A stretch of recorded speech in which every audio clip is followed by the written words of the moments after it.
What's up, everybody? Welcome to another episode of B is for Build. In today's episode, we're here in Los Angeles with my 41-year-old DeLorean, and the game plan, what I'm about to try and do, this sounds so stupid, is drive this thing 1,000 miles back home to Oregon. We should experience a lot of rain, possibility of snow, tons of mountain passes. It's gonna be a very, very good test for this vehicle, and I really hope it makes it home in one piece. But we have the trailer just in case if it does not. So that's the plan for today's episode. Stay tuned.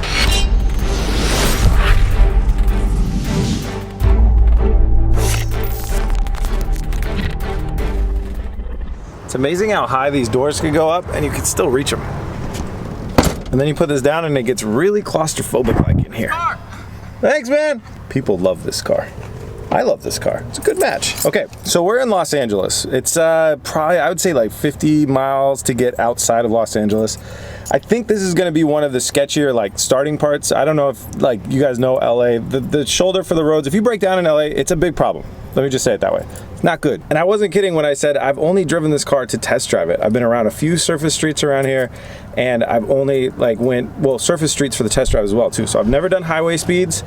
And quite frankly, I should have test drive it a little bit more, but I was just anxious to get it in time. So anyways, we need to go test drive it a little bit right now. Basically, all I'm going to try and do is get her up to 50 to 60 miles an hour, make sure the stability seems okay, the braking is okay at higher speeds, and then I think we're ready to start our highway trips to get out of LA as fast as possible before rush hour. So if anything is going to kill a manual car that's from frickin' 1981, it's going to be stop and go traffic. All right, well, I got a green light here. This door is just... It's the internals of the door. Yeah, these brakes aren't stopping anywhere too fast. The internals of the door are the thing that's jiggling, but like it's not the door itself. Anyways, my speedometer broke. I swear to you guys, my speedometer worked yesterday and it broke.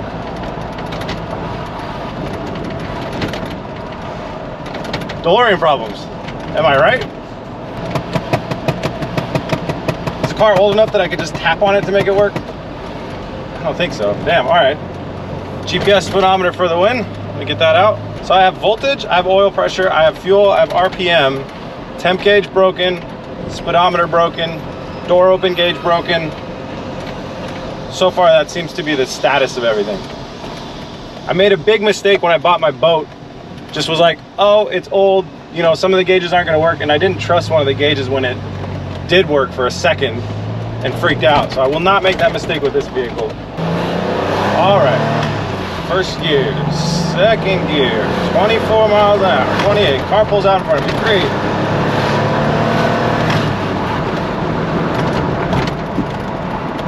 And it's not gonna stop very fast, but I think it's gonna be completely fine. I got up to 50 right there.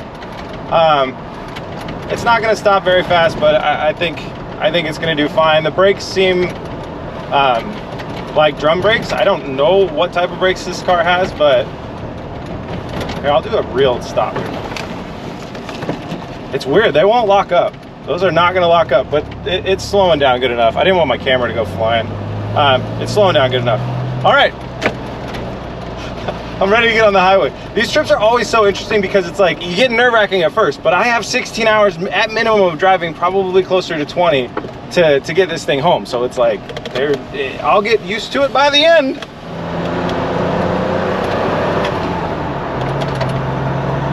All right, little DeLorean, big DeLorean, neat, high five. Okay, nice consistent 55 miles an hour. Let's get this dinosaur of a car worked in here. All right, guys, well, we're only like 25 miles, 25 minutes in. The car had two really big like surging moments, almost like maybe a fuel cut. I don't know if the fuel gauge is wrong or not. I'm running right now. It was like a lurch, surge. I don't know, this is weird. So I'm gonna try and hit the next exit, and then we could try and top it off with gas and see if the gauge works. Everything up until this point has been going pretty well, so I was kind of surprised.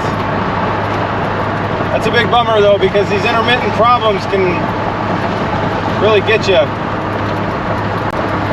I hope it's not like a ground or something that's bad and causing intermittent spark. Dang. Our odds of making it all the way home just went down severely. Well, all right, guys, we made it. We made it to the gas station. I'm really not thinking that weird surge, that weird power cut was gas related, but I guess there's only one way to find out, which is keep driving. Could have been, you know, sometimes these things have older fuel tanks. Sometimes maybe, I don't know, maybe the pump stuttered on sucking up some crap and then kind of came back to life. I don't know, but we'll fill it up with some fresh, clean gas. So we learned yesterday, you lift this thing up, you hit that latch down there, and you lift this thing up, and our fuel goes in here. All right, I filled up. Thanks to everybody at the gas station that said hi. Quite a few viewers here. That was very cool. Always love meeting you guys when we're out and about. The gas gauge went to above half. Let me see if this is gonna, when I fire it. Okay, once I fired up the engine, the gas gauge is slowly climbing. So I do believe the gas gauge, at least roughly, is working. This has a really small gas tank, 13 gallons, so we're not gonna be able to run this thing very low at all. Anyways, onward and hopefully upward. We're about 20 minutes after our gas stop here, heading to our next stop for lunch. I lost another gauge. I lost the fuel gauge. That's a big one. That's a real big one for road tripping like this. So, man, I don't know. We're starting to climb the mountain pass now. This will be interesting. I'm just gonna take it slow, so we'll see how it goes. I don't know, some of these trucks are trying to go a little slower than I think I can even possibly go. But yeah, no fuel gauge sucks. Now that means that we've lost 2 gauges today alone. Makes me think it's probably a ground. Now the question is can I get into this dashboard on the side of the road to be able to try and make a fix? I don't know. If not, doing the estimations is going to be really difficult, because with no speedometer means no odometer. I have no idea the distance I'm traveling right now. All right, we made it to the lunch spot. It's almost dinner time at this point, but let's not worry about that. We're always behind schedule. So we've traveled a total of about 75 miles. The roads here in California, especially that stretch of highway, pretty bumpy. I'm feeling a lot of feedback through the steering wheel. So we're gonna do a double check, just standard check, you know, all lug nuts. I'm gonna take a look, we're gonna jack it up right now. I'm gonna take a look at the suspension bushings. I have a feeling maybe those are a little bit worn out. I'm getting just a lot of feedback through the wheel that kind of seems a little strange. But basically it's totally drivable and it's totally fine. I just wanna, you know, double check, make sure that I feel comfortable and that, like, a wheel's not gonna fall off, control arm's not gonna fall off, nothing that's gonna, you know, hurt me. While that's going on, it looks like Oscar's taking that job, so I'm gonna jump into the electrical side. I'm just gonna key the car on and see if I can get that fuel gauge to come back to life by essentially just jiggling wires under the dash and seeing if the fuel gauge will start reading back to us. If I don't need the speedometer that much, that one's really easy to figure out just by looking at my RPM. I've already remembered what speeds are at what in which gear, but the fuel we really need for a road trip like this. I texted my DeLorean guru friend. He told us there's an access panel under here that we might be able to see some wires. We're gonna go ahead and try and pop this guy off and see if there's any corroded wires or anything like that. Oh yeah, there's some 40-year-old looking wires. Okay, so I will go ahead and check in the dash. Those are fuel lines, I'm sure. Fuel proof. Totally fuel proof. You want to check what's under it? Okay. That's our fuel pump. Looks like it's been replaced recently. It's an old Walbro, it looks like. Those wires could definitely be the culprit. Let's go ahead and activate the dash and then jiggle, wiggle. And then we'll move the wires? That's what the jiggle wiggle is. Oh, you thought I was gonna do a dance? I see, you're a fun guy, Oscar. Kyle's boxers just remind me there's a Calvin Klein store here and I'm out of underwear. Okay. Jiggle and wiggle. Jiggling. Now wiggling. Come on, fuel. Just tapping on it. Should we try it with the car started? I don't think it would make a difference. But... It changed, the fuel level changed when I started the car last. Really? Yeah. Here, we'll try it start. Okay, jiggle and wiggle. Oh, the fuel pump's turning on and off. Okay, well, we found one problem. That might have been my surging. Did we bring a wiring kit? No. Well, let's try and make that a little bit more reliable. Alrighty, let's fix that. You can see the security guards way over there. They all love this car. So yeah, we'll fix this up, and it's unfortunate we don't have a fuel level sender, but I don't know if we're gonna be able to do anything about that. It's probably, if these wires aren't doing anything, it's probably the gauge itself that's broken. All right, we're running. Let's go to In-N-Out. Seatbelts are awfully hard to reach in this car. We drove to In-N-Out, it's literally a block away, and the fuel center decided to start working again. So hopefully it'll continue to at least be intermittent so I can judge my fill-ups. In-N-Out is like, it just hits differently. It's always good. And I can't believe they keep their prices so cheap. It's like, nobody tell them that. It's very reasonably priced for what it is. I mean, now the thing is though, is I used to always be an animal style guy, and then I went to not animal style, and now I think I'm back. Let me know in the comments what you guys go with. Or if you think there's a better burger chain. I'm not sure if I'm gonna agree with you, but let me know. I pulled this trim piece off instead of my seatbelt. These are all things we'll fix, not to worry. All right, as you guys might be able to tell, the sun is gonna set in about 45 minutes. We are gonna hit the road, and we're gonna drive far, far, far away, and hopefully this will be a no drama stretch. Fuel level sender still working.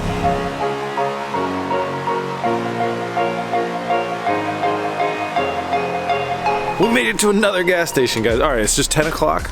The game plan right now is I think we're gonna stay in this city. I have no idea what the city is called. Oscar, you know what the city's called? Oscar says it's complicated in Spanish, and he speaks Spanish, so that's saying something. Two L's together is a Y, right? Yeah. Santa Nia? Santa Nia Village. Cool. Spanish lessons by Oscar. The game plan is to stay here and wake up super, super early. We're thinking like 4 a.m. to try and start heading northbound to get to the mountain pass that's between California and Oregon. Try and get over that before the snow gets too bad, because there is definitely supposed to be snow. But we're gonna try and get there before it gets too bad. Anyways, to do that, we have to deal with the window debacle. So these are windows. They're supposed to roll up and down. There is glass in there, but we haven't been able to make them work. These rocker switches right here are supposed to make it happen, and they're not. It's not even trying to make the motor move. We're not hearing any activity happening in the door, so we're thinking it's likely it's the switch. So what we're gonna go ahead and do is pop the switch out, which is actually really simple. It's that easy. We're gonna take the plug out, and you can see these four wires for the plug.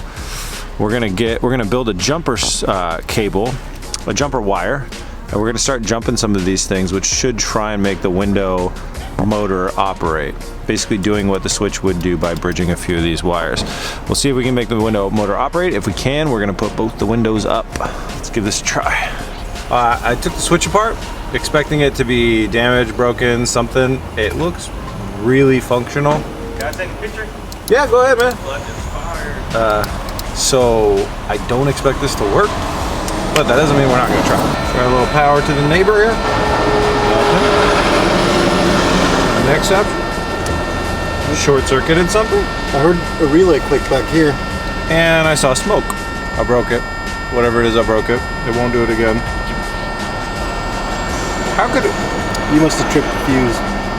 Probably blew the fuse. Because I did hear something click behind me. Yeah. Well, that's the end of our window experiment. Let's figure out what fuse we blew up, huh? All right, we replaced the fuse that I blew up, but the windows still obviously don't work. I'm going to plan B, build a window out of tape. I'm gonna go hit a truck stop down the road and see if anybody has some clear tape. Basically gonna run around this town and try and find clear tape. All right guys, I found the Gorilla heavy duty packing tape. $24 a roll at the truck stop, but only the best for my DeLorean's windows. And as you can see, we are at our hotel of choice, AKA the cheapest one. They have a warning posted on the window here that they have had a big problem with theft, so we have to secure this baby up with a real good, top-notch, high-quality window before we call it a night. We gotta keep the crims out. There's also a ton of stray cats in this town. Anybody that lives here will know about that. Can't have any of them hopping in through a open window. You can barely even tell it's there. All right. So we got the double-sided, the tape coming from the outside and then the inside, and then where it meets in the middle, it's nice and taut. I think that's gonna be good for Ma, and we will see. For now, I'll lock her up, like that's gonna really do anything. All good. Now it's time to go build my bed. They didn't leave me room for my bed in this room. I'm gonna have to move this. Kyle's got fresh underwear for tomorrow. Yeah, that's not mine, that's mine. Oh, Oscar's got it. Oscar's set. Perfect fit. Call this mattress the Humbleizer. Everybody has to donate a pillow. All these pillows are terrible. No way that costs more than 99 cents. All right, it's 11:30. We have to go at 4 a.m. So I will see you guys in, is that 5.5 hours or 4.5 hours? I'll see you soon. Hello again. Good morning. 4:15 a.m. 15 minutes behind schedule. It has rained here, so I'm really glad we installed the windows. I'm a little bit worried for what that means over the mountain pass. There's only one way to find out. All right, we are ready to hit it. You know, waking up this early is really obviously pretty tough on the old noggin, but driving into the sunrise usually makes up for it.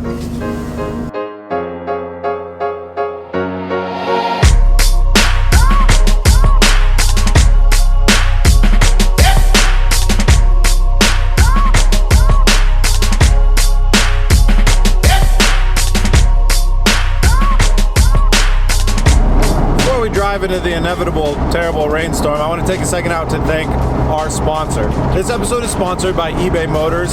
If you guys are digging this build as much as I am, if you're enjoying this as much as I am, then we all want to thank eBay Motors, because this would not have been possible without the support from eBay Motors.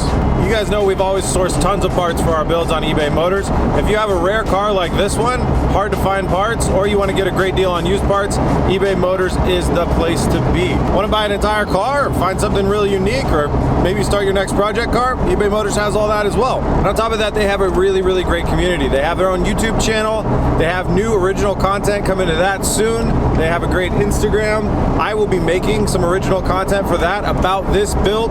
So if you want to see kind of some behind the scenes on this build, some things that I'm looking at doing, some shopping I'm doing on eBay Motors for this build, that type of stuff, make sure you hit their socials. Make sure you go to their YouTube page and subscribe, and make sure you go to their Instagram and follow them. The links are going to be in the description of this video. Go do that to help show the support from the B is for Build community to the eBay Motors community, and show them how much we appreciate their support.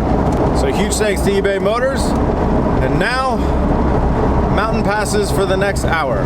This car with the flat spots on the tires and the really tall sidewall on the tires, it's a little sketch at high-speed cornering, but I'm so excited to see what it's like when we do rounds of improvements. Improve the brakes. Brakes are terrible on this thing. Once we improve the brakes, I heard KW make some suspension for this thing, and then if we put a wheel on here with less sidewall, oh man, I'm just so excited. This thing's got so much room for improvements. I gotta get it home first. I got it. I got the sign. I barely got the sign.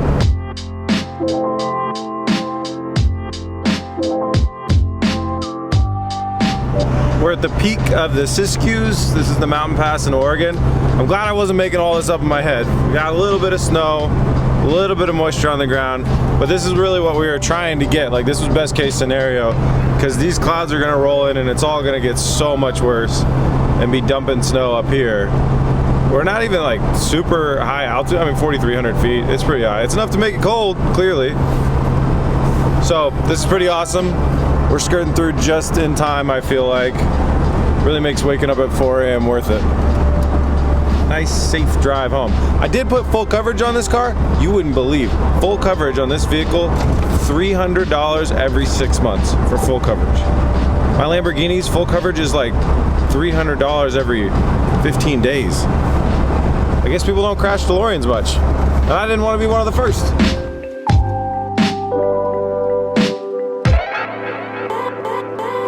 I think we got through the majority of the rain, although it is Oregon, so you know, weather changes every 5 minutes, but I think we got through the majority of it. Car's totally dry. Roof is dry, T-top area is dry. Call it a T-top, I mean it's the gull wing door top. Totally dry, no issues. Everything is how it's supposed to be, so that is awesome. We're on the last 200-mile stretch or so. I don't know if you guys have seen shots, but we're towing something kind of interesting. I want to give you guys a sneak peek at, and we're not heading back to the old shop, so 200 more miles and I got some surprises for you guys.